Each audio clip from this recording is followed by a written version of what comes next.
It's a probapalooza, a proborama, a probe, all-you-can-probe buffet. Rather than legislate, both parties in Washington want to investigate the misdeeds of the other. With just a few weeks left of their majority, House Republicans want to hold hearings on the Clinton Foundation.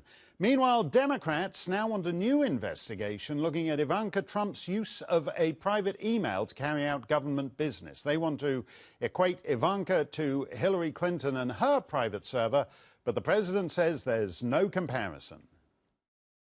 Ivanka can handle herself. These are all in the historical records. There was no deletion whatsoever, unlike Hillary Clinton, who deleted 33,000 emails.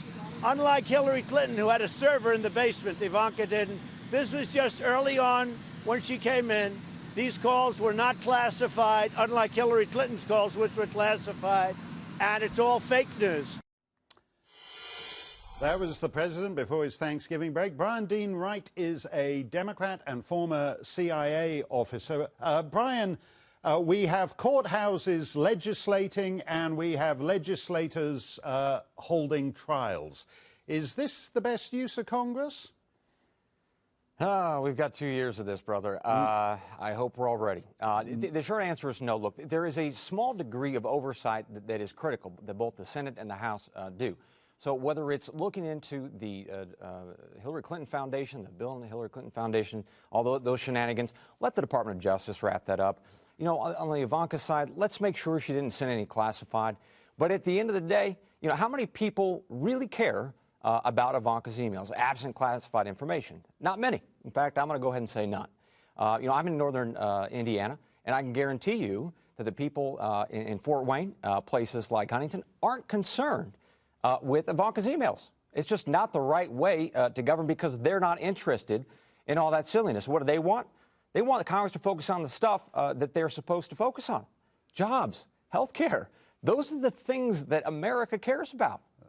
You're not going to get anywhere on that, though, are you? Because basically the energy in the new Democrat Congress is for a start, there's a lot of people who want to impeach the president.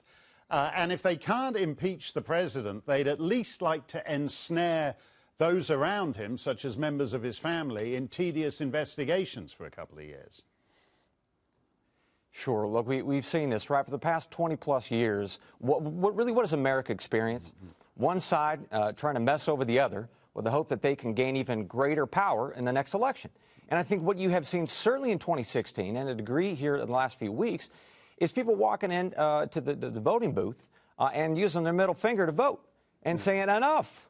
Let's get back to the business of governing. And I think most people are so frustrated by the back and forth of not solving problems. Again, Huntington, I'll give you a great example. The carrier company shut down and has laid off a whole bunch of folks. Are they caring about Ivanka's emails? No, they're not. They want good jobs. They want to solve this global trade issue where everything gets shipped off to Mexico or to China. That's the stuff that people care about, good health care. So if people don't get the results they want, either from this last election when Democrats won or President Trump and his promises in 2016, parties are going to pay for it. Somebody's going to have to pay for it, and you watch, they will. Is there a serious structural problem here in that the Democrats particularly, but you can make points about both sides on this.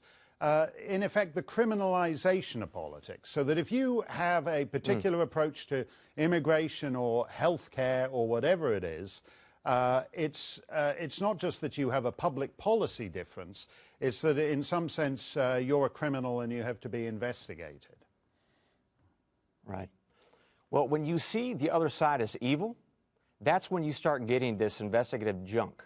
And so we have to change that with our own hearts. And definitely when we go to the voting booths, we have to forward prospects of folks in the political system who are more interested in solving problems and not seeing the other side as evil.